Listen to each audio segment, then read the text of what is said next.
its branches, and of course what are the clinical correlations which we are going to deal with in the facial nerve. So these are the broad topics on which we are going to describe this cranial nerve. Okay, right. Now let us go to embryology.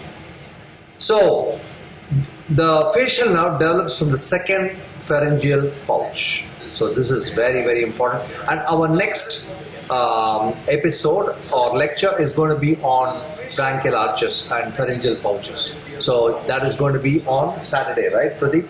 So Saturday night we're going to have a lecture on branchial arches. That is also a big question for you in MS. So, but this facial nerve develops from the second pharyngeal pouch. So we described the mandibular, which is actually the first arch. The third, the nerve of the first arch is mandibular nerve, and this is the second pharyngeal pouch. It develops from third week of gestation. It develops from third week of gestation. The fascio-acoustic primordium gives rise to cranial nerve 7 and cranial nerve 8. So it arises from at the third week of gestation. Main trunk courses into the mesenchyme, approaching epibranchial plateau. So now let us see what are the weeks of gestation, how this nerve develops. So in the third week there is a collection of neural crest cells. So third week of gestation there is a collection of neural crest cells. The fifth week of gestation, the chorda tympani. So the chorda tympani is the first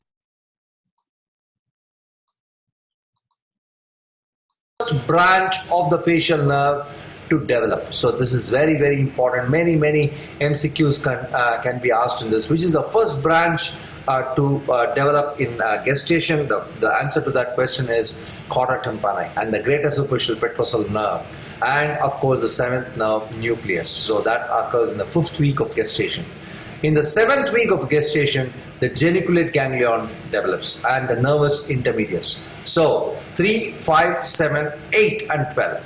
3, 5, 7, 8 and 12. You have to memorize this because this is very important for your viva as well. So in the 8th week of gestation, the nerve to the stapedius develops, and in the 12th week of gestation, all the facial nerve to all the facial muscles develop. So this is the tabular column. You can actually go through it.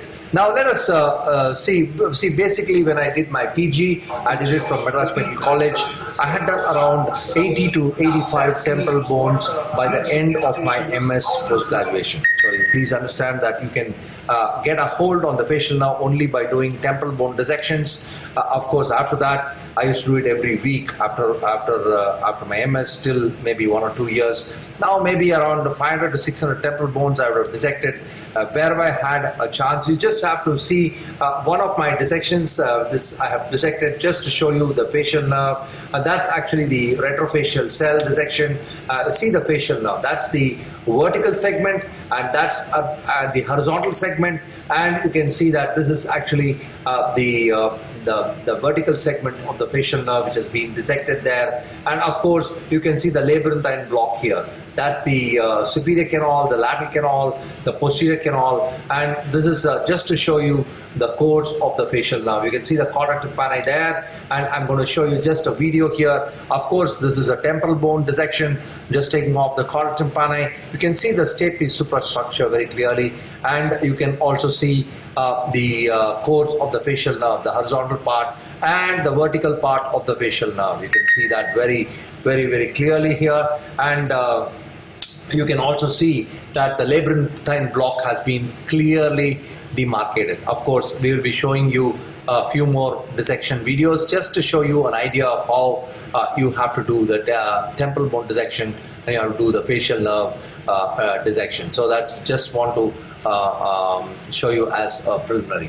Okay, now let us see the functional components of the facial nerve, the nuclei, because this is another very important viva question which the examiners ask the candidates, the MS candidates, the nuclei, the distribution and the function of each segment or the so it has got general visceral efferents, then special visceral efferents. It's definitely got a special visceral afferent and a general afferent here. So we have the first is the superior salivatory nucleus. So this is very important. The superior salivatory nucleus lies in the we are going to describe all this. Don't worry, we will describe all this. The superior salivatory nucleus, but the distribution is towards the submandibular and the sublingual salivary glands. So you have to write general visceral efferent, superior salivatory nucleus. You remember this tabular column. Then it goes to the preganglionic secretomotor fibers. Now let us now describe one by one. I'm just going to go one by one. What are the functional components? The special visceral or the branchial efferent. So SVE, special visceral efferent. The motor axons supply muscles derived from the second branchial arch. So the axons, the axons arises from the neurons just rostral to the pontomedullary transition. So this is very important. Where does this arise from? It's just rostral to the pontomedullary transition. It runs posteromedially, arching over the sixth nerve, the abducens nerve nucleus, to rise facial colliculus on the floor of the fourth ventricle. So this is very, very important. This slide is very, very important, and you have to be very thorough about this. So this is the only cranial nerve which actually arcs around the sixth nerve, and it turns anterolaterally to leave the brainstem. So it turns anterolaterally. So this is the first special visceral efferent. The next is the general visceral efferent or the parasympathetic fibers. So it lies in the pons lateral to the main motor nucleus. It lies in the pons. These fibers are secretomotor to the submandibular and the sublingual salivary glands and the lacrimal gland, glands of the nose, palate and pharynx. Now the third is the general visceral afferent. So you have, the first is the special visceral efferent, so you should talk about efferent. The next is the general visceral efferent. Then you talk about the special visceral afferent. Fibers carry taste sensation from the palate and from the anterior 2/3 of the tongue, except for the circumvallate papilla. Now the next will be the general somatic afferent. So the general somatic afferent, the fibers from the skin of the ear. The nerve does not give any direct branch to the ear, but some fibers may reach it through communication with the vagus nerve. So this is very, very important. Sometimes we call it the nerve of Risberg. You can see here this column. You have to memorize this column.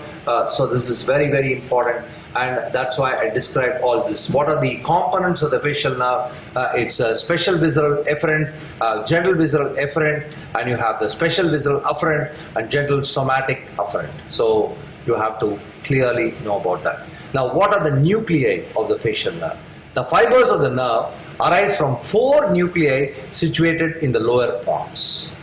So, number 1 is the motor nucleus or the branchiomotor nucleus, lies deep in the reticular formation of the lower pons. So, this is first nucleus, the motor nucleus. The second is the superior salivatory nucleus is the parasympathetic. Third is the lacrimatory nucleus is parasympathetic.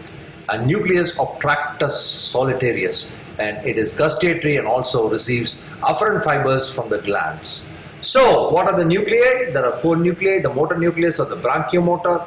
Second is the superior salivatory nucleus, parasympathetic. Lacrimatory nucleus is parasympathetic again, nucleus of tractus solitarius. Now let us see this. You're going to see here very clearly, you can see the facial nerve nuclei here. This is the pons, the pontomedullary junction. Just this is the facial nucleus here, which is actually looping around the abdusen. You can see how nicely this diagram, you can actually take a slide like this, and then you can draw when you're asked in the nuclei of the facial nerve. You can actually draw it, and you can show it in to your examiner in your paper. So that is very important to so nucleus of tractus solitarius and all this. Now you can see here the motor nucleus. You can see this diagram which shows the nucleus here, that's the abdusen nerve, and here is the superior salivatory and the lacrimal nucleus, and this is the facial motor nucleus. See very, very carefully all that. See how the nuclei are distributed. The motor nucleus actually goes around the abdusen nerve.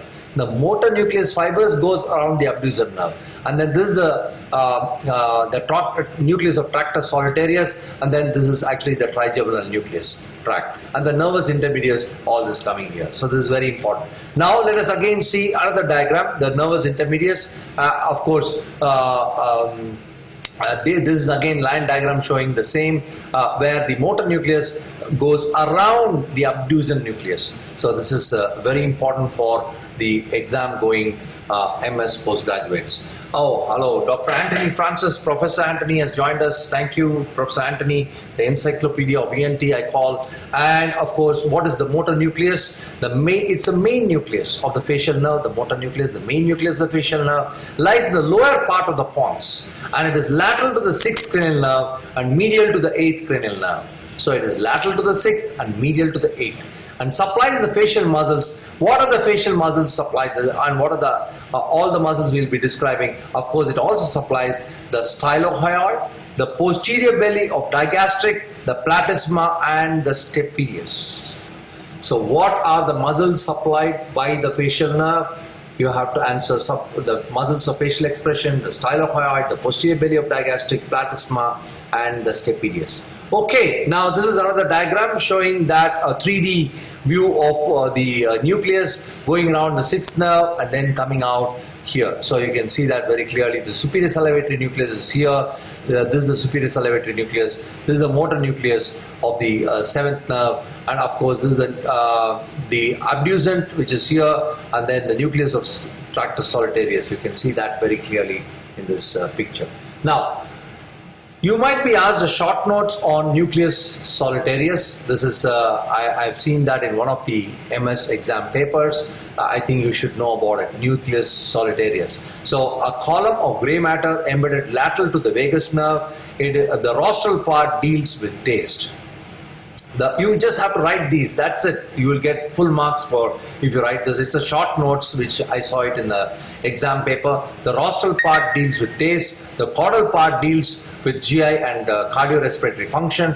It's dorsolateral to the facial motor nucleus and receives taste sensation from the anterior 2/3 of the tongue. So this is about nucleus solitarius. This is very, very important. And sometimes you might be asked short notes on superior salivatory nucleus, and it lies in the pons medial to the motor nucleus. It lies medial to the motor nucleus in the pons and supplies the secretomotor parasympathetic fibers to the submandibular and the sublingual glands. So this is again a small short notes which can be asked to you. So you can see here again, if you want to draw the diagram, you just draw the mammillary bodies here and then open up. You can see that the floor of the 4th ventricle, and then you can see here the facial motor nucleus, the salivatory nucleus, superior salivatory, inferior salivatory nucleus. This is the abducent nucleus. This is the trigeminal motor nucleus. All this you can see very beautifully in this diagram. You can actually use this for your exam to draw the picture. Now let us talk about the general sensory spinal trigeminal nucleus, and upper part of the trigeminal spinal nucleus, and receives sensation from concha and auricle through vagus nerve, and bipolar neurons from this cell bodies in the geniculate ganglion. This is present in the geniculate ganglion. Okay, motor component forms the largest component of the facial nerve nuclei, and the other 3 components form a distinct facial sheath called the nervus intermedius. So the motor component forms the largest component of the facial nerve nuclei, and the other 3 components form a distinct facial sheath called the nervus intermedius. Okay, now you can see the distribution of the facial nerve. You can see here the internal acoustic meatus is here. If you want to draw the whole facial, you have 4 colors. You should carry your sketch pens when you go to your exams, especially your MS exams. I did that during my MS. I used to draw these it's a very simple motor nucleus of the facial nerve, and then it comes through the internal acoustic meatus and goes like that. So this is the posterior auricular branch, and of course you can just draw the visceral motor, the branchial motor, the special sensory, and the general sensory. You see how beautifully this diagram is fantastic. You can just take 4 different colors in your sketch pen and just draw this for your examiner. Now, course and relationship. How do I make this become bigger.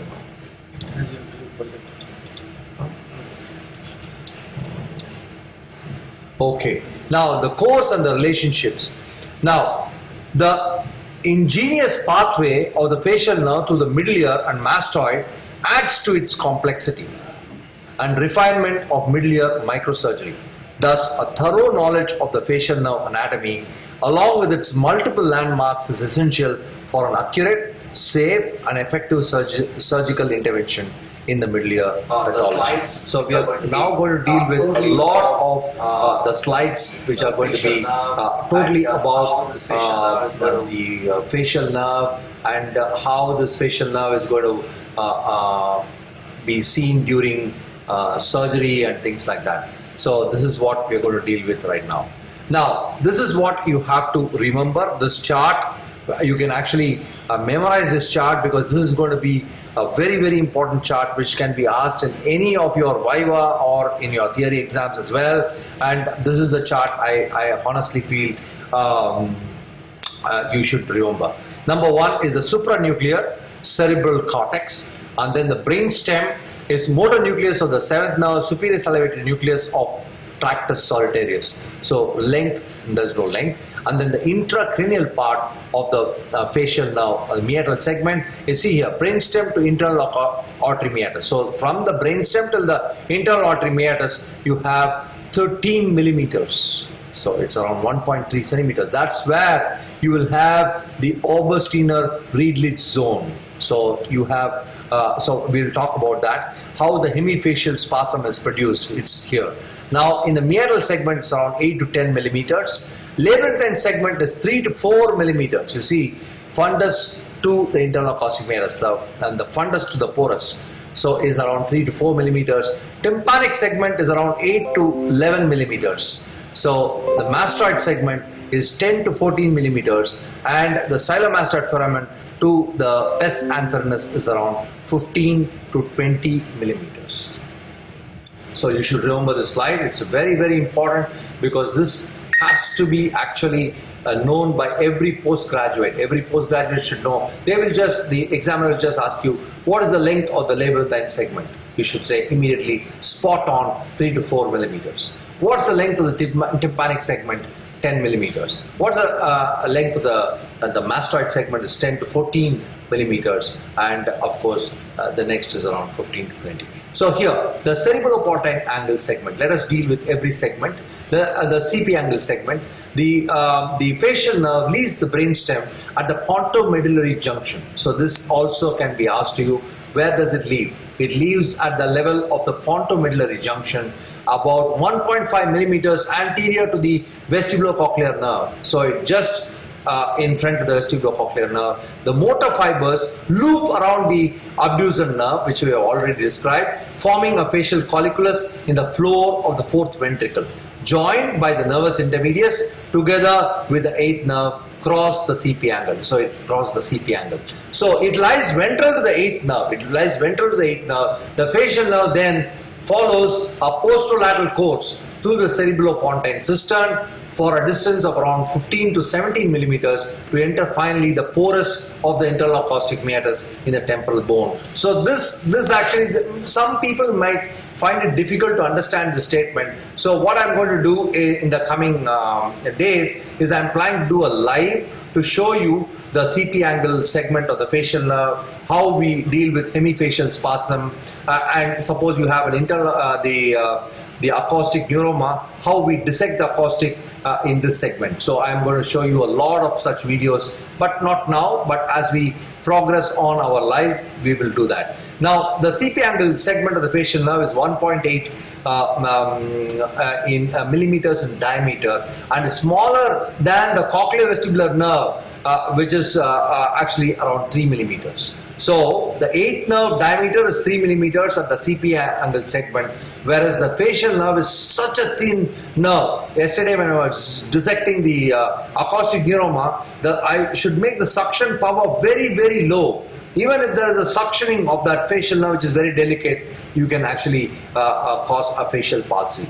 A third smaller nerve, the nervus intermedius, emerges between the 7th and 8th nerve. So you have the nervus intermedius in between. Of course, I will show you a lot of such videos in the coming lectures. Now, the nerves are ensheathed only by delicate layer of arachnoid matter. This is very, very important. There is no facial nerve covering sheath in that area. So that is why it's very prone for hemifacial spasm. The microvascular decompression is done for that. So you have the ICA or the pica loop or a dolichocephalic vertebral artery, and that can cause a hemifacial spasm because it actually lacks a sheath there. Absence of connective tissue covering renders them vulnerable in the CP angle tumor during the surgery of the CP angle. Okay, now let us see this intracranial course of the facial nerve. Actually, this is the internal acoustic meatus, and you can see that this is another very, very important question in the exam about internal acoustic meatus. They can just ask you about internal acoustic meatus. Please remember that the internal acoustic meatus has got a fundus and it has got a porous. So some people are always confused. I in fact tested a lot of postgraduates, asked them which is medial, fundus or porous. So they will start blinking their eyes. Please remember this mnemonic: Prime Minister. Prime Minister, you will not forget Prime Minister. So porous is medial, so fundus is lateral. So this is very important because you have to remember certain things with mnemonics. So you can remember Prime Minister, porous is medial. So here we are, internal acoustic meatus segment. The IS segment occupies the anterosuperior quadrant of the internal acoustic meatus and measures 5 to 12 millimeters. So you have to draw a diagram of this. They will definitely ask you this diagram. You have to draw this. It's very important. You can see here the anterosuperior quadrant is the facial nerve. You can see here this is the facial nerve, and then you have a Bill's bar. This is the Bill's bar. So Bill's bar can be asked as a separate short notes for you. The Bill's bar. This is the posterior area where there is superior vestibular nerve. This is the superior vestibular nerve. This is the horizontal crest which separates the superior vestibular nerve from the inferior vestibular nerve, which is postero-inferior. Antero-inferior is the cochlear nerve. So anterosuperior is facial nerve. Bill's bar, superior vestibular nerve. So Bill's bar separates the facial nerve from the superior vestibular nerve. Let us go again here. I'm sorry. So what is the Bill's bar? It is a crest of bone. The Bill's bar hangs in the vertical plane of the internal acoustic meatus between the superior vestibular nerve and the facial nerve, and the latter being anterior to the vestibular nerve. So this is, I'm telling you, a very, very important exam question. Please memorize this and be very thorough. Just young postgraduates who are just going for your MS exams, you have to remember that the Bill's bar separates the facial nerve, which is in the anterosuperior quadrant, from the superior vestibular nerve, which is in the posterior quadrant. Now, the transit zone between the internal acoustic meatus and the fallopian canal is called the meatal segment. So, define the meatal segment. It is the transit zone between the internal acoustic meatus and the fallopian canal. At this zone, the sheath of the nerve is formed only of pia mater and an arachnoid membrane because the dural investment terminates at the fundus of the internal acoustic meatus. So, this is very, very, very, very important. So, I told you porous is medial, fundus is lateral. So, the dural investment terminates at the lateral aspect of the internal acoustic meatus. So now this segment of the, ask people to share this with the other Facebook groups. Professor John is asking me, please list the important ENT Facebook groups. There are, I think, some 40 to 50 Facebook groups. I will share that, Professor John. This segment of the facial nerve is the most common site of entrapment during inflammatory disorders of the facial nerve, such as Bell's palsy and Ramsay-Hunt syndrome. So, if you ask in the exam which segment is affected in Bell's palsy and Ramsay-Hunt, you should say this is the meatal segment. So, this is very, very important. So, what is the surgical importance? Close anatomical relationship between the motor root of the facial nerve, nerves intermedius and the vestibulocochlear nerve along their cisternal and meatal portions explain the disturbances in lacrimation, taste, hearing balance that may result from lesions in the CP angle and internal acoustic meatus. Now let us go on to the facial canal. The facial nerve enters into a bony canal called the fallopian canal. So it's called fallopian canal after Gabriel Fallopius. So this is very important. Why is it called the fallopian canal? It is 25 to 30 millimeters in length. No other nerve in the body travels such a long distance through a bony canal. The fallopian canal is divided into three distinct anatomical segments separated by two genus. So the facial canal is separated by, so the first is the labyrinthine segment. The labyrinthine segment of the facial nerve is 3 to 5 millimeters long. So this can be a separate short note. Every segment can be asked as a separate short notes for you. If they ask the labyrinthine segment, then you have to write all these points. The labyrinthine segment of the facial nerve is 3 to 5 millimeters long. It is the shortest and the narrowest segment of the fallopian canal, which is 0.68 millimeters. So the shortest and the narrowest segment of the facial canal. Now it lacks arterial anastomotic cascades and it is vulnerable for ischemia. It lies between the middle cranial fossa and extends from the meatal foramen. So it extends from the meatal foramen to the geniculate ganglion.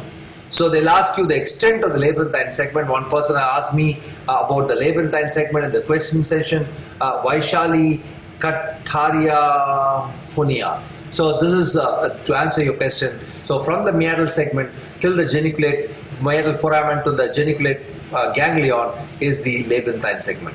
It travels anteriorly, superiorly and laterally, forming an anteromedial angle of 120 degrees with the internal acoustic meatal portion, IAC portion. It lies immediately above the anterior part of the vestibule. So it lies immediately above the anterior part of the vestibule. Right. Now, so what are the points you have to write in the labyrinthine segment? The basal turn of the cochlea is antero-inferior at the genu with superior semicircular canal posterior. So these are all the points you should remember. When the nerve reaches a point just lateral and superior to the cochlea, it angles sharply forwards, nearly at a right angle to the long axis of the petrous bone to reach the geniculate ganglion.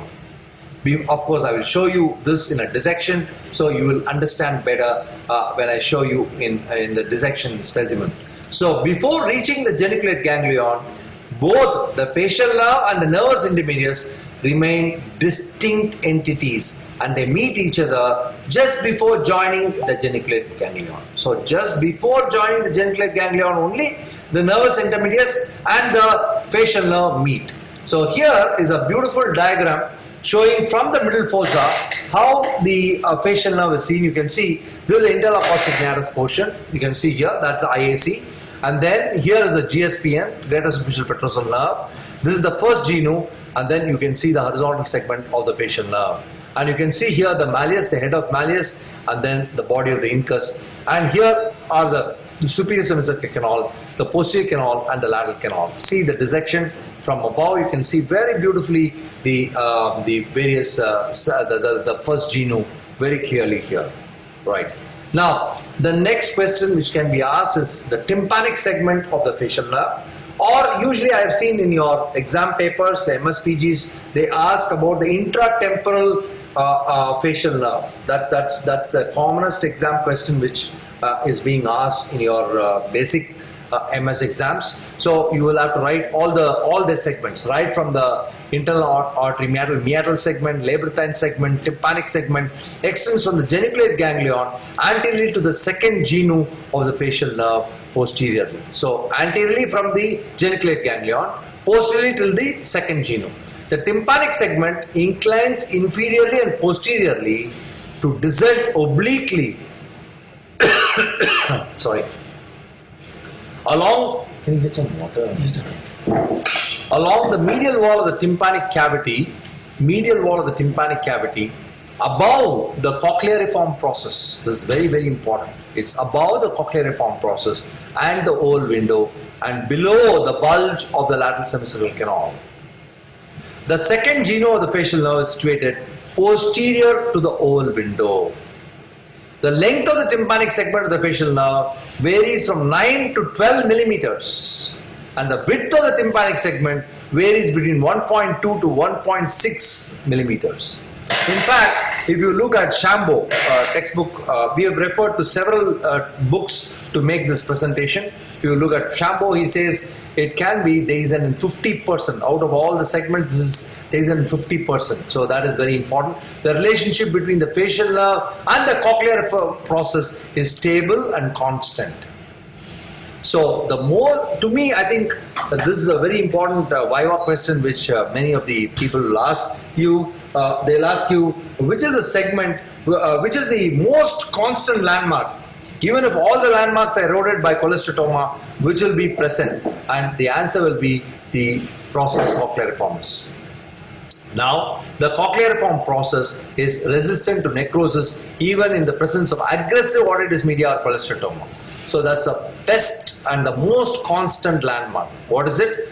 So process cochleariformis. Therefore, it remains a persistent landmark, helping to localize the facial nerve. The mean distance between the tympanic segment and the cochleariform process is around 2 millimeters. This is very, very important. What is the distance between the cochleariform process and the tympanic segment? It is 2 millimeters.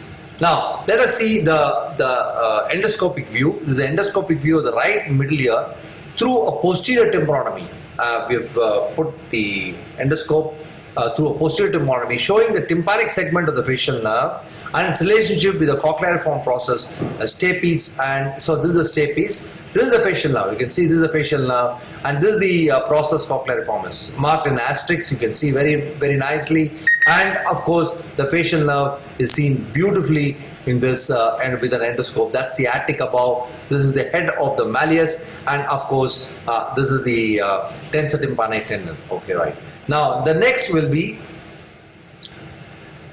the tympanic segment continued, extends from the geniculate ganglia anterior to the second geno. This is, I think, a repetition here. I've gone above. This is okay, right.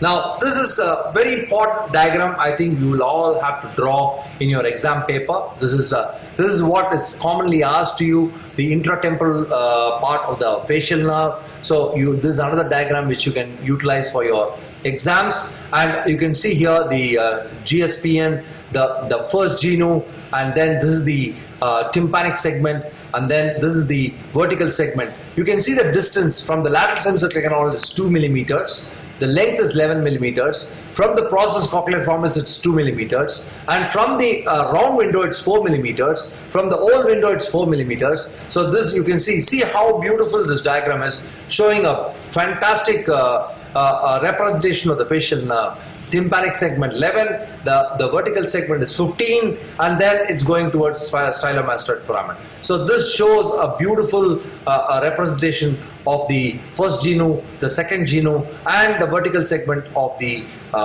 facial nerve. So you please remember this diagram. Okay, now the mastoid segment is the third segment. It's the longest part of the intratemporal part of the facial nerve. So this again can be a question, which is the longest part in the intratemporal part of the facial nerve, and that is the mastoid segment or the vertical segment. This segment is the vertical, and length is about 15 millimeters. The mastoid fallopian canal is relatively the largest part of the fallopian canal. The nerve fills only 25 to 50% of the fallopian canal lumen at this level.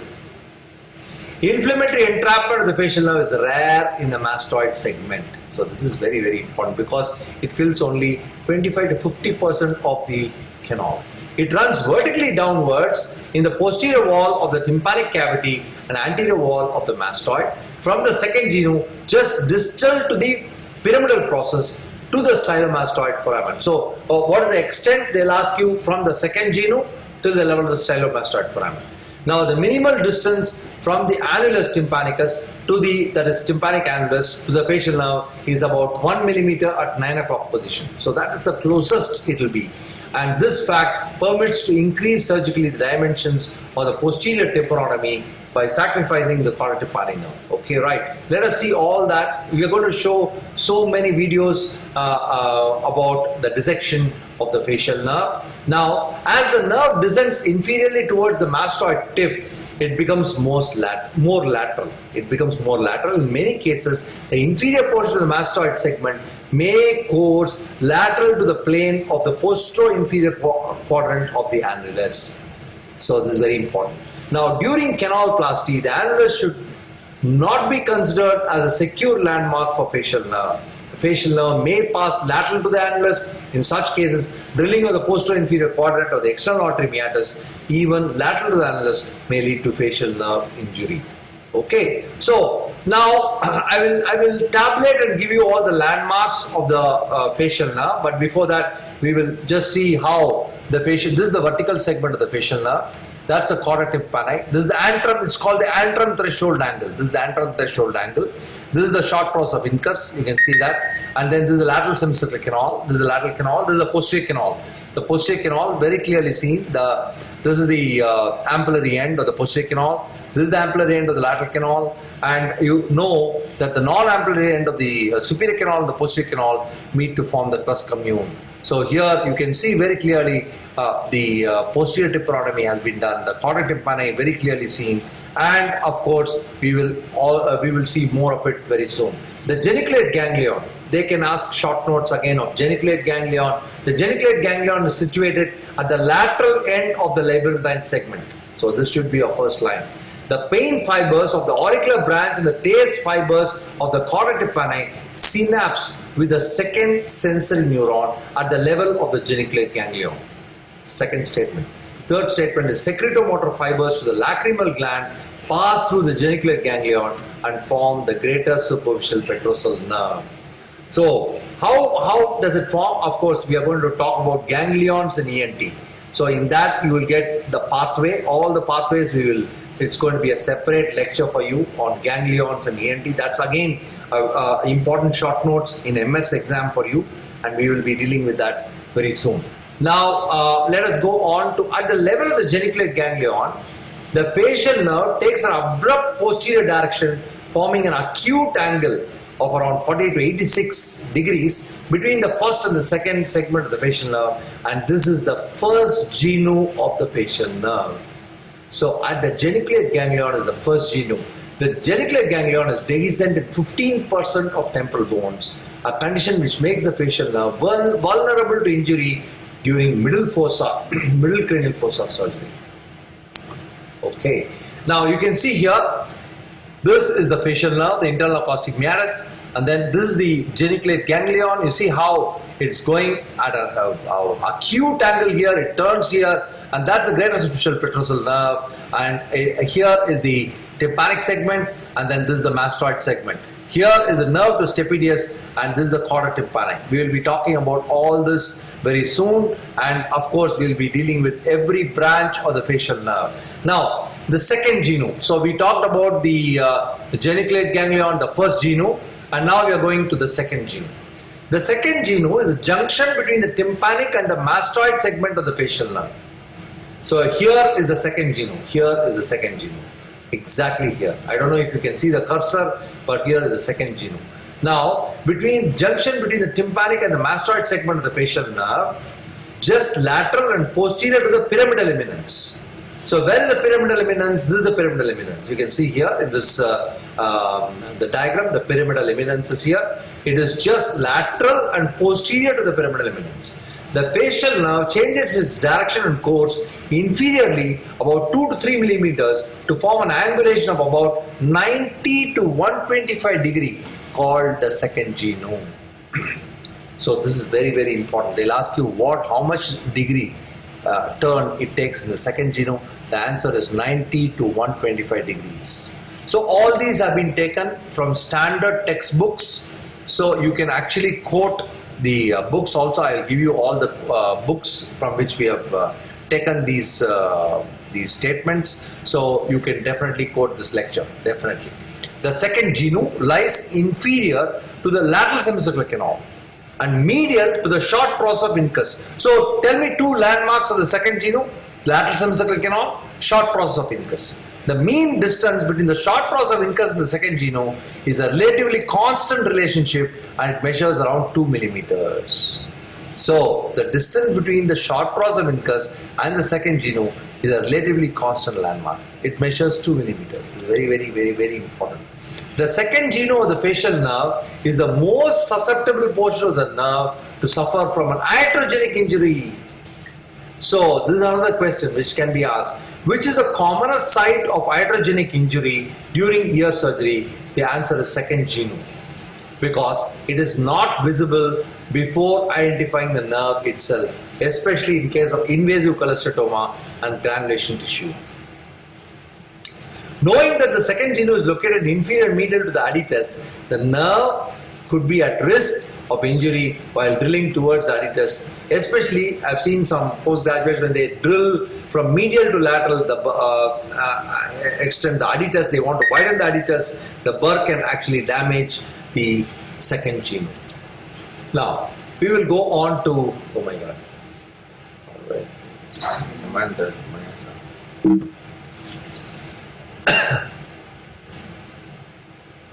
the greater superficial petrosal nerve. So this can be again asked as short notes. Secretomotor branch of the facial nerve. It emerges from the anterior upper portion of the geniculate ganglion. It carries secretory fibers to the lacrimal gland. The perigeniculate area is the weakest zone of the Fallopian canal. It is the most common localization of traumatic facial nerve injury in temporal bone fractures. So this is another important question which can be asked. So they will ask you which is the commonest localization of traumatic facial nerve injury in temporal bone fracture, and the answer is at the level of the first genu. The greater superficial petrosal nerve represents an important landmark for facial nerve identification during middle cranial fossa approach. Now let us go on. In the middle cranial fossa, the GSPM passes deep to the Gazinian ganglion to reach the foramen lacerum, where it enters the pterygoid canal. So the greater superficial petrosal nerve joins the deep petrosal nerve, which is actually the sympathetic plexus around the carotid artery, and both of them join to form the median nerve, or the nerve of the pterygoid canal, which actually gives all the secretomotor, which forms the pterygoparatine ganglion. So which is actually secretomotor fibers to the lacrimal gland. In the pterygoid canal, the GSPM joins the deep petrosal nerve to become the nerve of the pterygoid canal, or the Vidian nerve. The Vidian nerve traverses the pterygoid canal, then the sphenoparatine ganglion, and where the sensory fibers have their cell bodies. These fibers are distributed to soft palate and to the tongue. Okay, nerve to stapedius muscle. It arises opposite to the pyramid of the middle ear. So it arises opposite to the pyramid of the middle ear. Supplies the stapedius muscle. Stapedial muscle, what is the function? Dampens excessive vibrations of the stapes, and if it is paralyzed, it causes hyperechosis. So nerve to stapedius muscle. Now, this is another short notes which you can actually get in your MS exam. The chorda tympani is the terminal branch of the nervus intermedius. It's a terminal branch of the nervus intermedius. The chorda tympani leaves the mastoid segment of the facial nerve at a variable level about 5 to 6 millimeters above the stylomastoid foramen. So this is another very important question which the examiners can ask. They'll ask you what is the distance between the stylomastoid foramen and the origin of the chorda tympani, and you have to answer 5 to 6 millimeters. The facial nerve and the chorda tympani emergence form the plestus chordofacial angle, which varies between 26 to 35 degrees. So they can ask you short notes on plestus chordofacial angle. So what is the plestus chordofacial angle? You have to say 5 to 6 millimeters above the stylomastoid foramen. The chorda tympani emerges from the facial nerve and it forms an angle which is around 26 to 35 degrees, which is called the plestus chordofacial angle. So this is the answer to the question. Now the chorda tympani enters the middle ear through the chordal eminence. It passes between the incus and the handle of malleus above the tensor tympani tendon to exit through the canal of huge ear, which is in the anterior wall of the middle ear. So this is very important. How does it emerge out? Through the canal of huge ear, of the petrotympanic fissure, This is very, very important. The chorda tympani passes on the medial surface of the mandibular fossa to finally join the lingual nerve in the infratemporal fossa. So I think we discussed this in the previous episode of the mandibular nerve, where the chorda tympani joins the lingual nerve. And you all know what the lingual nerve is. It's I told you blia, B-L-I-A. So remember all that, the first episode, please go through that. It's all in my Facebook timeline. I will not erase any of these classes. So welcome Dr. Prakash Munka. He is like my brother and is a great ENT surgeon from India. And I really welcome you, sir, for this wonderful episode of Coffee with Janki, episode 2 about the facial nerve.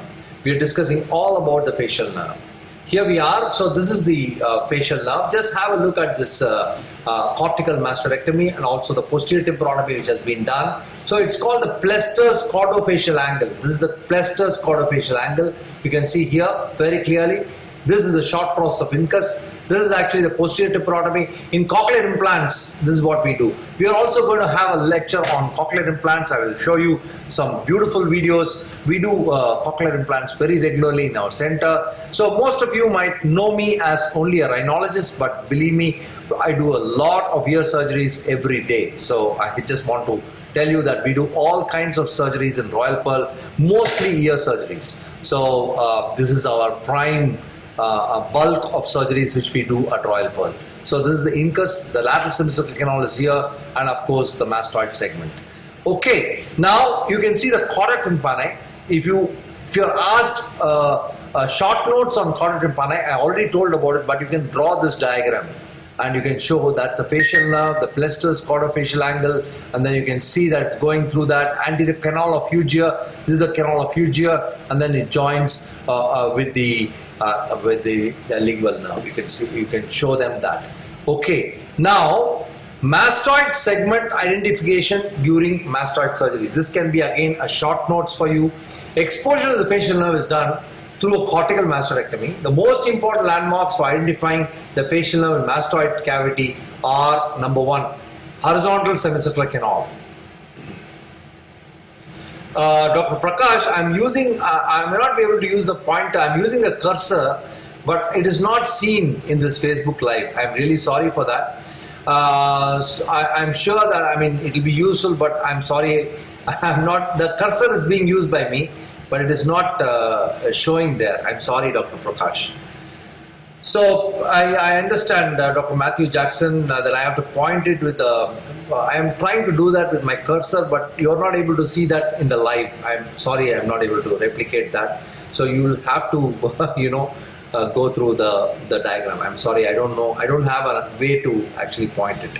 So exposure to the facial, I'm using the cursor anyways. So exposure to the facial nerve. So what are the landmarks to identify the facial nerve in mastoid surgery? Number 1 is the horizontal semicircular canal, the short process of incus, and the digastric ridge. So the digastric ridge, it's very, very important. So I'm going to do a complete temporal bone dissection for you. I will show you each and every structure in the temporal bone. That will be done as a separate class for you, and I will try to give that as a A to Z of the temporal bone dissection. But you have to remember this, for the theory you should talk about digastric ridge for the vertical segment, and then you have to talk about the short process of incus. The distance is 2 millimeters, and the horizontal semicircular canal. The axis of the 7th nerve corresponds to the axis of the short process of the incus. The nerve is best identified by first imagining a line that begins just anterior to the inferior portion of the lateral semicircular canal and travels in an inferior direction towards digastric ridge. So this is one thing which I commonly teach my residents. I ask them to draw a line from the lateral semicircular canal till the level of the digastric ridge. So that's an imaginary line, but that marks the facial nerve. So Prakash Munka sir has commented, I want to see, okay, no problem, otherwise also it's a feast, please change the color of the cursor, maybe use it. Oh, okay, actually this cursor is actually black, you can easily see that, but I'm sorry it's not being shown in the live. I'm sorry about that. So this is already a different color. No, I'm trying to do this for many times, but I think the Facebook Live doesn't allow the cursor to be shown, Dr. Prakash Munka sir. So bone of the external ear canal is progressively thinned in a direction parallel. Whenever you drill above the nerve, you have to drill parallel to the nerve until the white sheath of the nerve is identified. Sometimes you can see the arterial plaquette also. You will have something called the pilot bleeding also. So in fact, the two questions which will be asked to the postgraduate. One is, what is the facial ridge? What is the facial bridge? This is a very, very common question which is asked by the examiners. What do you mean by facial bridge? What does it bridge? So the answer to it is that the facial bridge is called bridge because it bridges the anterior and the posterior buttresses. So anterior buttress with the posterior buttress, it bridges, and that is why it is called the facial bridge. What is the facial ridge? It is that portion of the bone which is lateral to the vertical segment of the facial nerve. So that is the facial ridge. So definition of the facial ridge and the bridge. This is commonly asked by examiners. The drilling must be always done along the lateral aspect of the nerve, not behind and medial to the fallopian canal. So this is,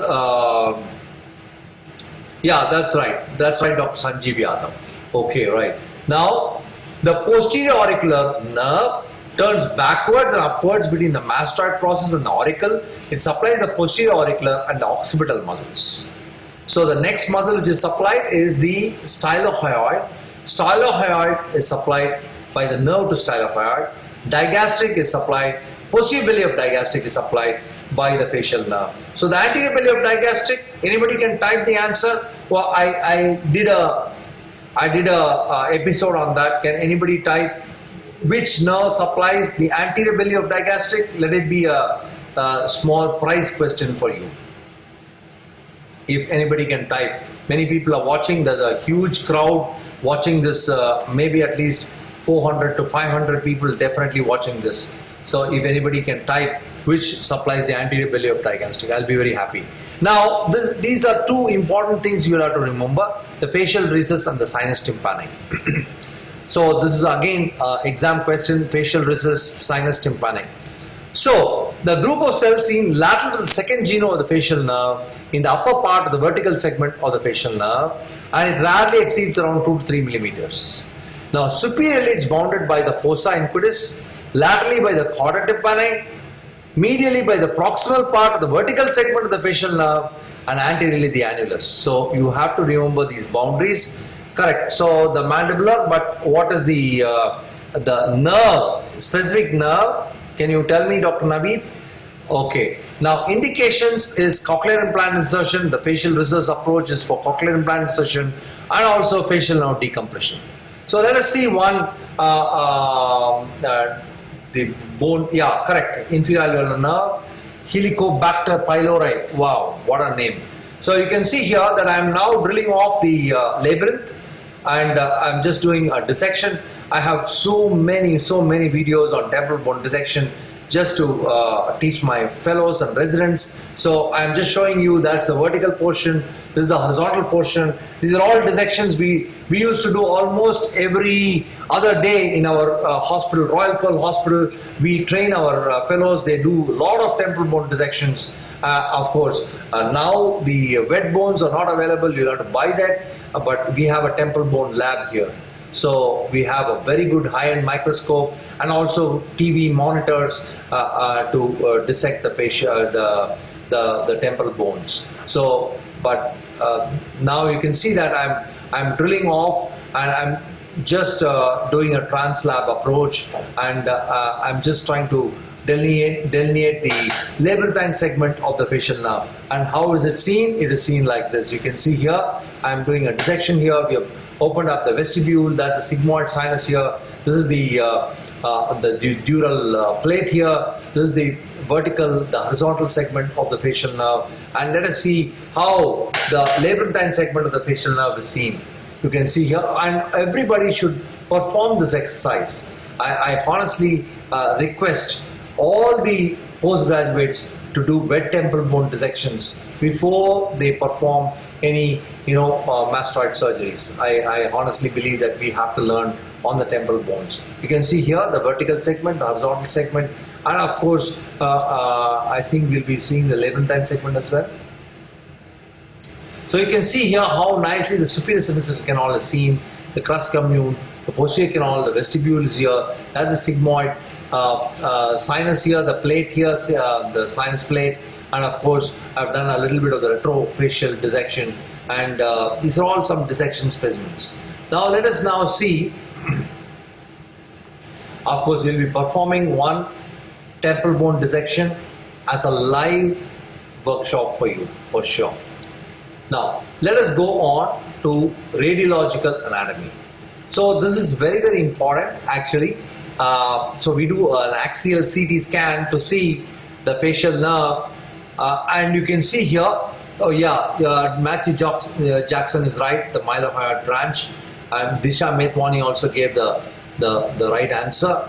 Inferior alveolar nerve is the right answer. Now you can see here. So remember this very important statement which I make when you see, many of you would be definitely knowing how to read a CT of the mastoid. I just want to tell you a very small point here. Anything anterior to the internal acoustic meatus is all about the cochlea. Anything posterior is all about the semicircular canals and the vestibule. But here you can see very clearly the labyrinthine segment of the facial nerve and the anterior genu and the geniculate ganglion. Of course, the central segment, I always look, if I look at the T2 Fiesta, so these are all heavily T2 weighted images of the MRI, it's called the T2 Fiesta image, and if you look at that, you will always look like a banyan tree. So just look at the banyan tree. This appearance you can never forget, and you can see beautifully the facial nerve with the 8th nerve, the 7th and 8th nerve complex. You will see like a tree, and you will see something like going, this is something which I always have a look, because we do a lot of microvascular decompression at this center. So you have to look at the T2 Fiesta image. So that's very important. Now this is I told you it's looking like a tree here. This is the ICA loop. You can see the ICA loop going around the cisternal segment of the CP angle, and that's now I just want to show you some images how you can see the facial nerve in the axial CT scan. That's the internal acoustic meatus. You can see the internal acoustic meatus. Of course, the axial and the coronal should definitely be done, and you can see in the CT scan how you can read the facial nerve. I'm showing it with a cursor, the crista falciformis. This is the crista falciformis, and you can see that's a crista. This is the vestibule, and of course this is the cochlea here. So very clearly seen on the CT scan here. That's an axial image to show the internal acoustic meatus, the cochlea here, the fallopian canal, and of course the anterior genu of the geniculate ganglion.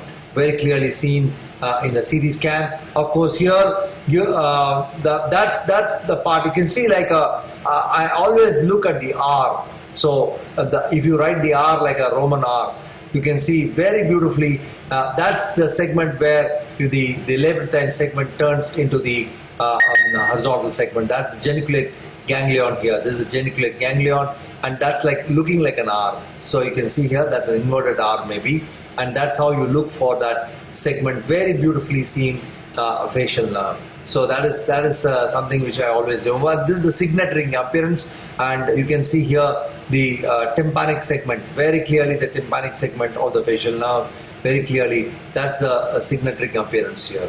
And of course the ice cream cone appearance also there. The tympanic segment very clearly seen here in the coronal cuts. And of course I usually read the facial nerve on the scan by seeing the first thing I see in a CT scan is the styloid process. I'm sorry, the styloid process. So I see the styloid process, and then I go up. From below upwards is easier to read the facial nerve. I go one step above, and you can see the stylomastoid foramen. So this is how I usually follow the facial nerve. You can have your own method to follow the facial nerve. I usually follow it from the styloid process and then go up, see the stylomastoid foramen, and then keep following the slices upwards, and I can trace the whole of the facial nerve. This is again the geniculate ganglion, the greater superficial petrosal nerve, which is seen beautifully here in this CT scan.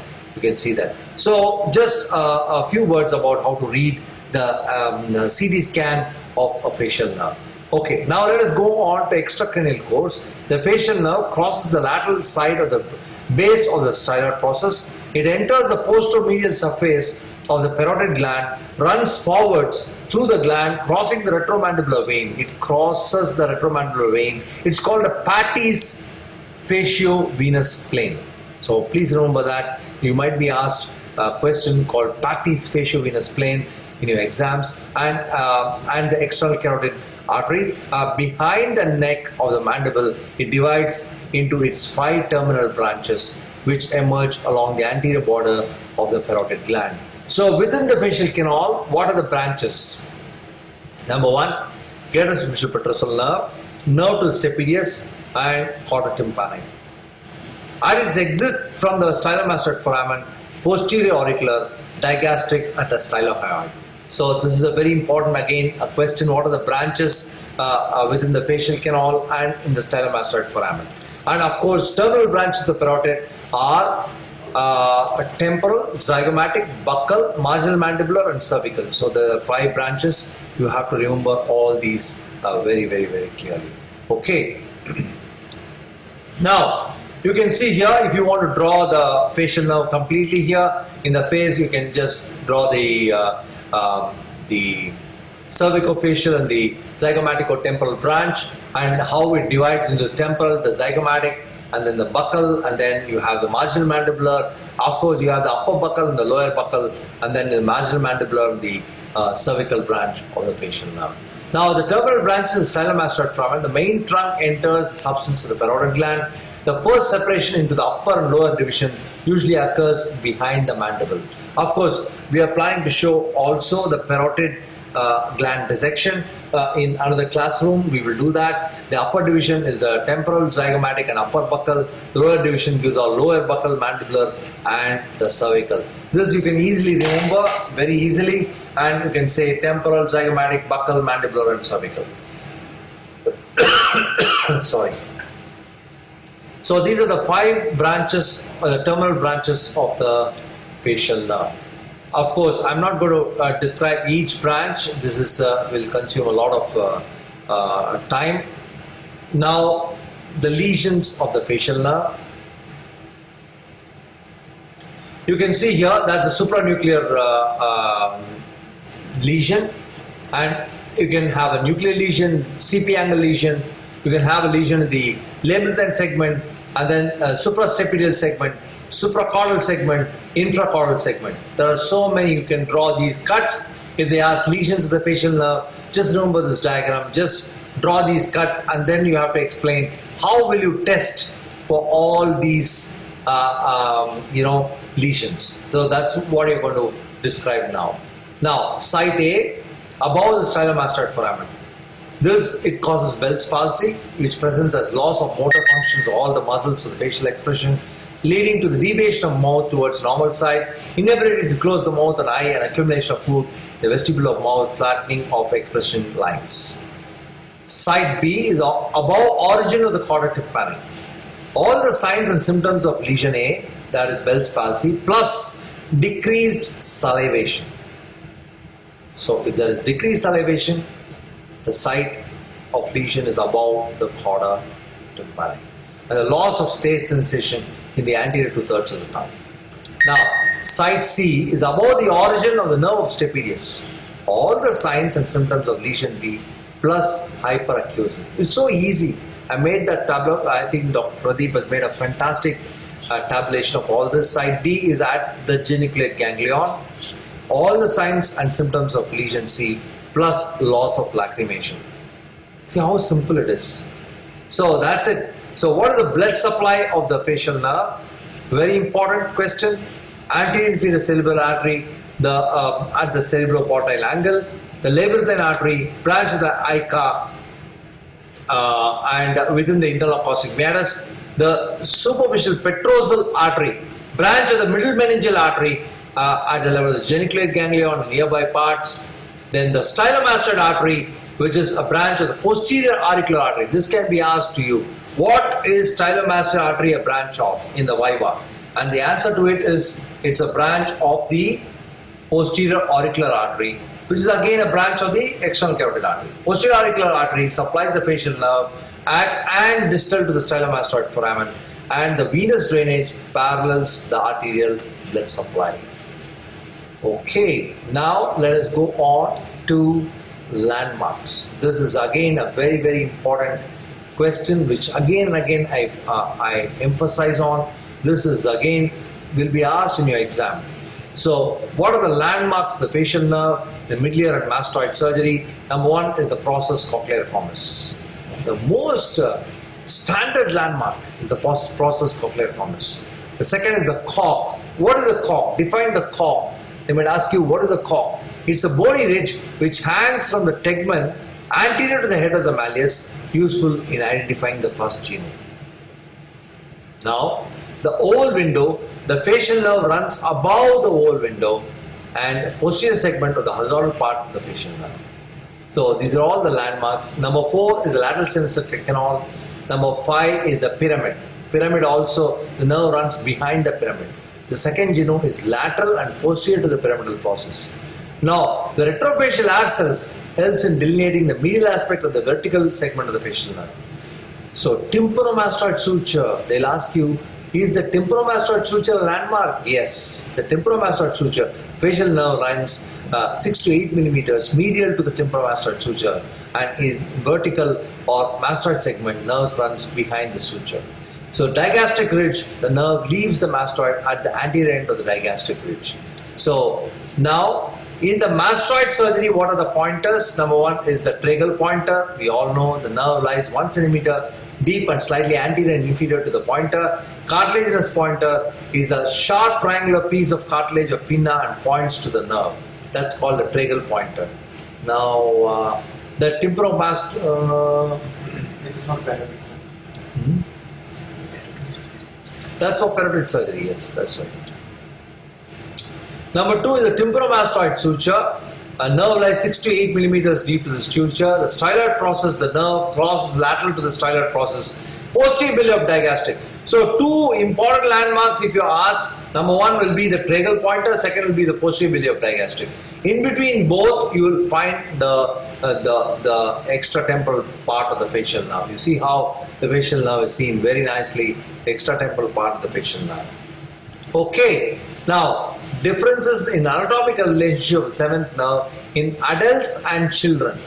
In a child, absent mastoid process, incomplete tympanic ring, chord tympani may exit through the stylomastoid foramen. In adult, mastoid process present and tympanic ring complete by adolescence. Then in child, second genu is more acute and lateral. In adult, second genu is less acute and medial. In child, the nerve after exit from the stylomastoid foramen is more anterior and lateral, whereas in adult, nerve trunk is less anterior and deeper. In child, the nerve is very superficial over angle of mandible. In adult, nerve superficial over deep over the angle of mandible. Not superficial, I'm sorry, it's deep over the angle of mandible. Now, what are the classifications of nerve injury? This will be asked to you about the Sunderland classification. Types of nerve injury, just memorize it. Partial block is neuropraxia. Loss of axons, endoneural tubes remain intact, it's axonotomesis. Grade 3 injury, injury to the endoneurium, neuronotomesis. Grade 4 injury, injury to the perineurium, in addition to above is partial transection. And grade 5 injury, injury to the epineurium, in addition to above is a complete transection. The first 3 degrees are seen in viral inflammatory disorders, while 4th and 5th are seen in surgical and accidental trauma. Very, very important. This classification can be asked for you. The second will be the Seddon's classification. This can come as a short notes to you for classification of facial nerve injuries. You have to write about the Sunderland classification and the Seddon's classification. You see the neuropraxia, axonotomesis, neuronotomesis. Now, the clinical lesions of the facial nerve can be supranuclear lesions, spars the upper part of the face. You all know this, the LMN and UMN palsy. How will you differentiate? This will be another exam question to you. The nuclear fibers supplying the muscles to the upper part of the face are innervated by the corticonuclear fibers of both the cerebral hemispheres. In the supranuclear lesions, only lower half of the face on the opposite side is paralyzed. In intranuclear lesions, involve whole of the face on the same side. The signs and symptoms of intranuclear lesion differ according to the site of the lesion. Now, this is very, very important. This tabular column, you have to memorize this. The supranuclear, intranuclear palsy, forehead intact, for total facial palsy. So you can just see what are the points. If you want, you can actually take a freeze photograph of this, and actually you might be asked a question, differences between the supranuclear and intranuclear palsy. Now, what are the causes of facial paralysis? Of course, the central cause, the intracranial cause, the intratemporal cause, extracranial cause, and systemic diseases. All this you can actually read it in any book.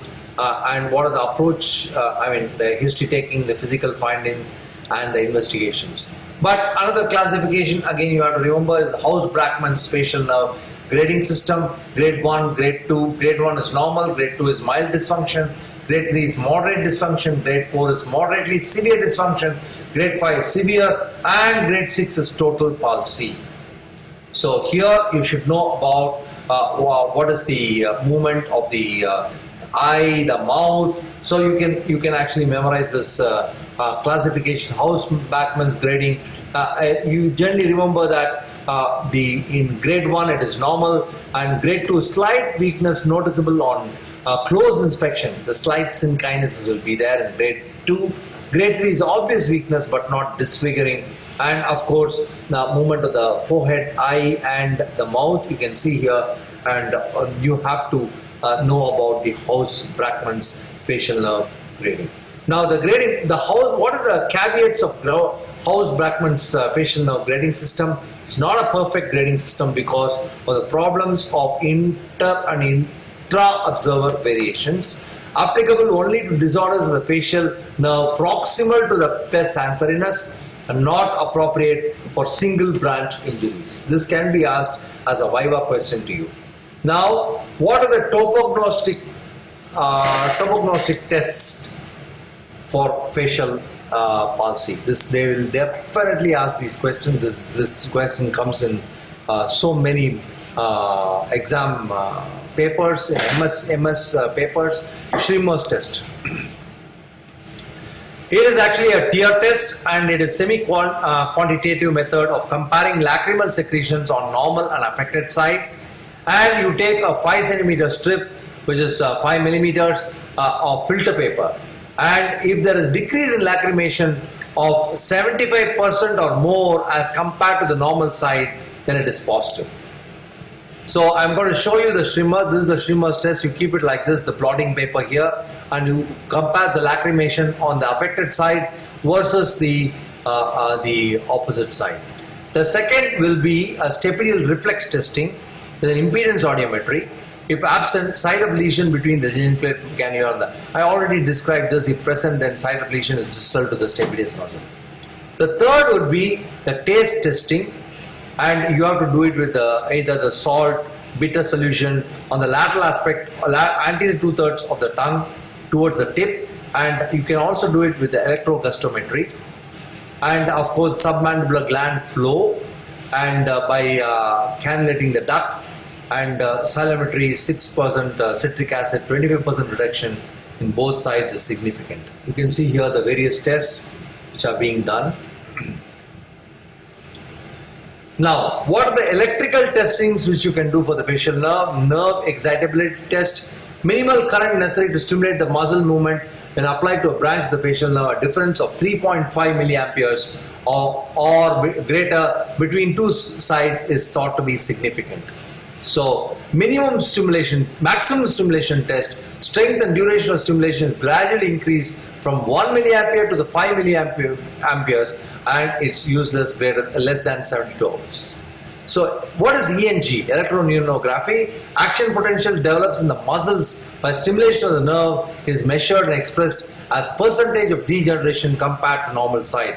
Surgical intervention in case of immediate paralysis with greater than 90% degeneration. No use less than 72 hours. Now I think we will actually not describe too much about it. So electromyographic testing also is very important, and it shows evidence of degeneration, fibrillation after 10 to 14 days, and if there are early signs of reinnervation, polyphasic innervation potentials after 4 to 6 weeks. So you should also know about this electromyography, evoked electromyography, EEMG, or evoked electroneuronography, ENOG. So these are all the tests which you have to do, and you have to write in your exam. So ENOG, response less than 10% of normal in first 3 weeks is poor prognosis, greater than 90% of normal within 3 weeks of onset, 80 to 100% probability of recovery.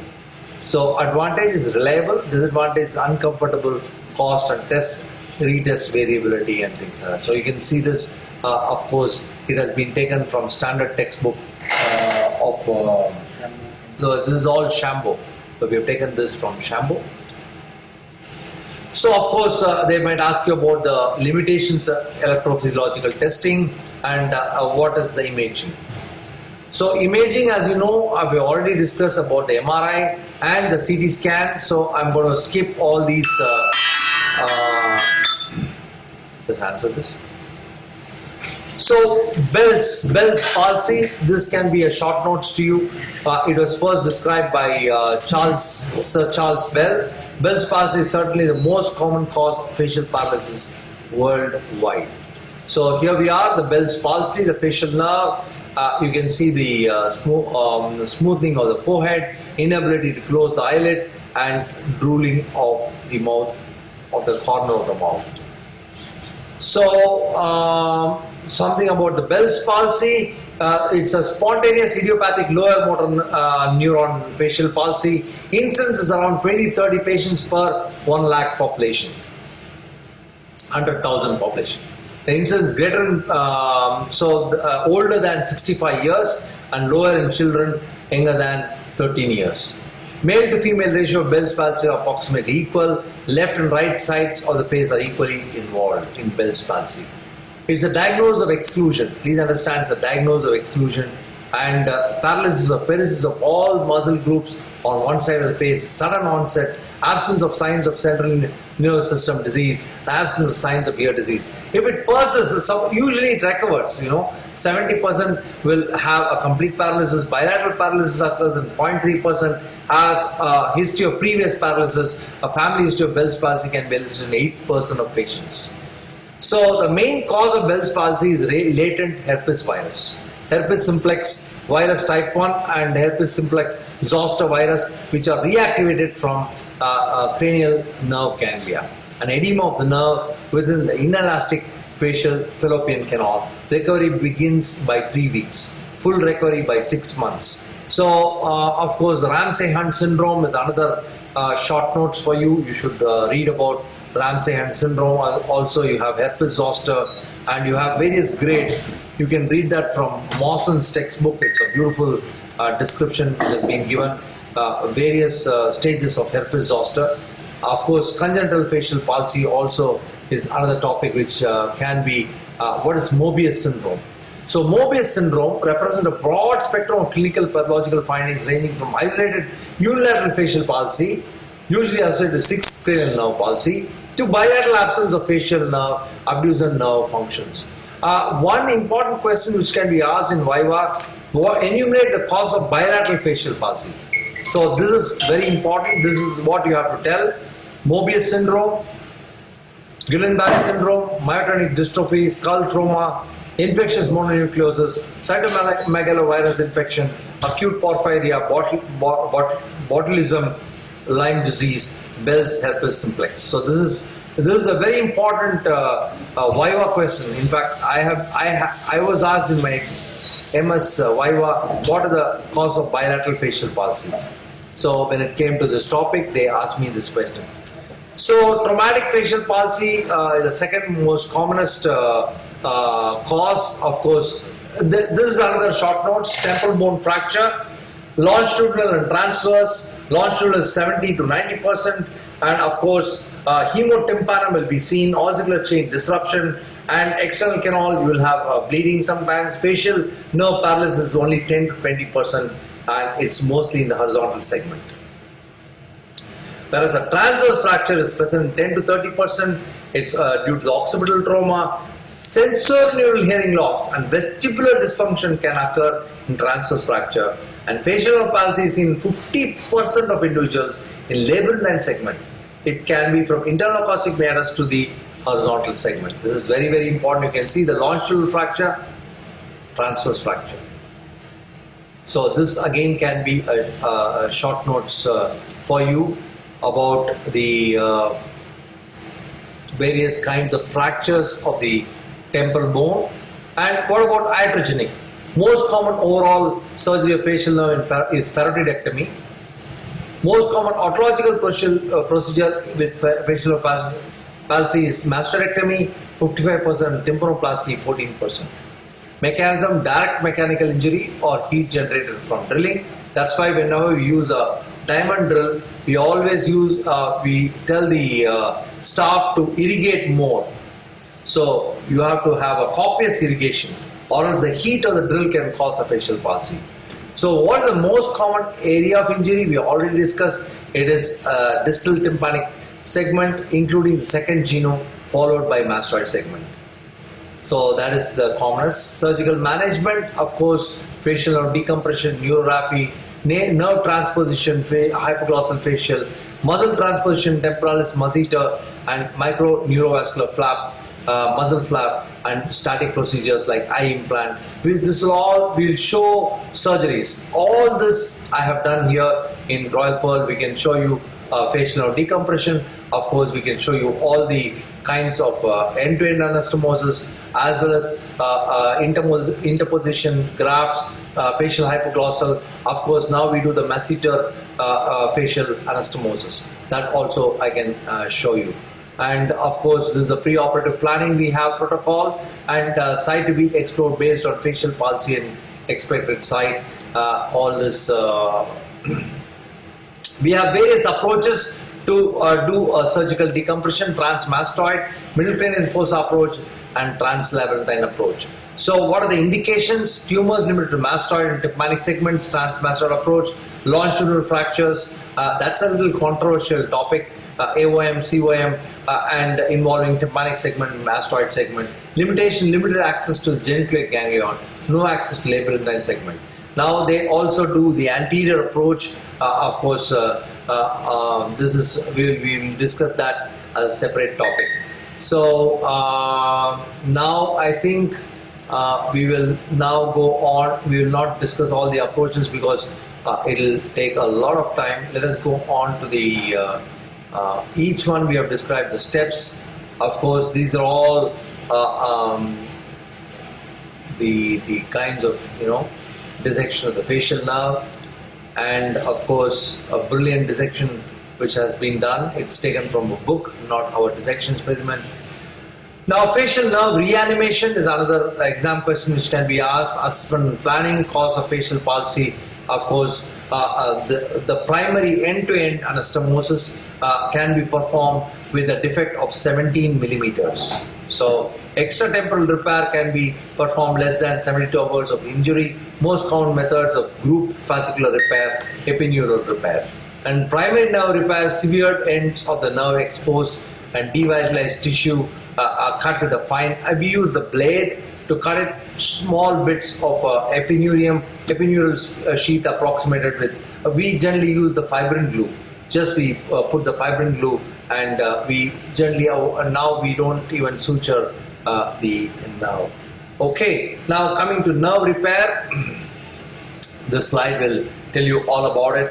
Of course, interposition grafts The clinical use of interposition grafts in radical thyroidectomy, temporal bone resection, traumatic avulsion, CP angle tumor surgery, and what are the grafts which can be used? This can be an exam question for you. The auricular, greater auricular nerve, the sural nerve. These are the two nerves I have used very commonly. Of course, the sensory nerves from the superficial cervical plexus and the medial antibranchial cutaneous nerve can also be used. But I have not used these two. Only the greater auricular and sural nerve we generally use. So they will ask you about the greater auricular nerve, the surface landmarks. So read about it. So you can see here what is the it's in a single incision. You can actually you can just extend that incision, get that nerve. Of course, sural nerve also we have done a lot of cases of sural nerve because the length is, you can have a big length. So from the sural nerve, and of course not going to describe the facial hypoglossal anastomosis. I will show you videos of that which we did a long time back. Of course, now we have done masseter facial anastomosis, cross facial nerve grafting with the sural nerve can be done. Of course, the techniques I don't want to pull it too much. Now we have what is called dynamic slings, Aka slings, and when to use the facial neurovascular system action and all this stuff, and temporalis muscle which can be used to reanimate. So what is the summary? We have already done 1 hour 35 minutes of this lecture. The summary is facial palsy, acute, less than 3 weeks, the seventh nerve decompression, the nerve repair, primary cable graft. So this is a very important flow chart. You have to remember intermediate, acute, intermediate and chronic. Greater than 2 years, you always do a muscle transfer or a free muscle transfer like the gracilis serratus and the latissimus dorsi in the pec minor. So, so these are all the varieties of reanimation.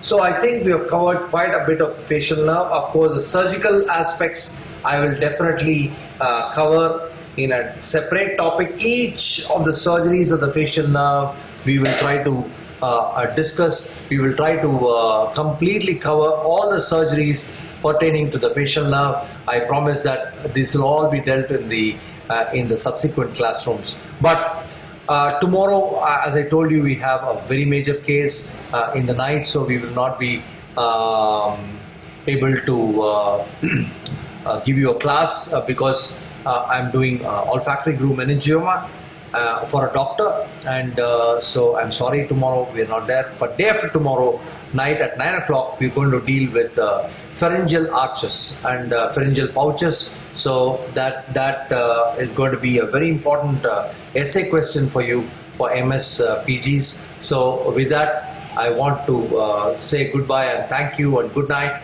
And of course, you can revise this class again and again. It's very important. We discussed several topics pertaining to the facial nerve, and I hope you enjoyed the class as well. And you can actually, you know what, you can read your book now. It'll be easier, or you can actually take points from these slides. This class will always be available on my timeline. We will not remove these classrooms. This is going to be a series of episodes of Coffee with Janki. And thank you very much, my dear postgraduates. If you have any questions, I am ready to answer the questions for you. So we will wait for the postgraduates. We'll see who are all online. So Matthew Jackson, thank you. Asaduzam Rosal, I don't know from which country, but thank you very much. Poonam Verma, Deepshika Mishra Thakur, love the class. Disha Metwani, oh, you're still there, Dr. Disha. You're a rhinologist, but you're also interested in otology. Good. Basically, I love otology, but only thing is I don't demonstrate my otology because I want to project myself as a rhinologist. That's the actual idea. But I will plan to demonstrate my otological work. I love demonstrating otology. In fact, I started my career as an otologist. So Naveed Gul, Sinjo Thomas. So it's been a pleasure to have you all here with me. And Manasa Devaraj, Usha Armo, Pankaj Chauhan, Naveed Gul, and yeah, lovely. Tamil Silambu. Yeah, maybe a Tamilian. So thank you very much. Good night, my dear friends, and have a nice day. Thank you. Bye-bye.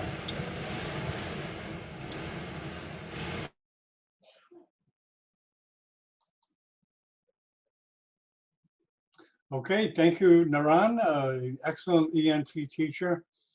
He's doing a series on. Oh, hold on, I gotta. Okay, okay. So you gotta watch the sound on these webcasts when you share the screen. There was a lack of sound in the first part of the video, but we're learning. So, anyways, I'm excited to have an ENT studio. He's a dedicated teacher. It took more than an hour and a half to teach at 9 p.m. at night. So we're going to end this. Thank you very much. See you next Saturday. He's going to do a class. However, we have 3 conferences. We have one at 8 a.m. with Japan. We have a webinar on neurosurgery innovations put together by Dr. Kato, a famous vascular surgeon from Japan. And at 10 a.m. we have Art in Medicine from the European Student Think Tank at 10 o'clock Eastern Time. And at, let's see, the last webcast is from Africa. It's a webcast by Nathalie Goti, a medical student from Cameroon, currently doing a residency in the Ivory Coast. So we'll see you Saturday.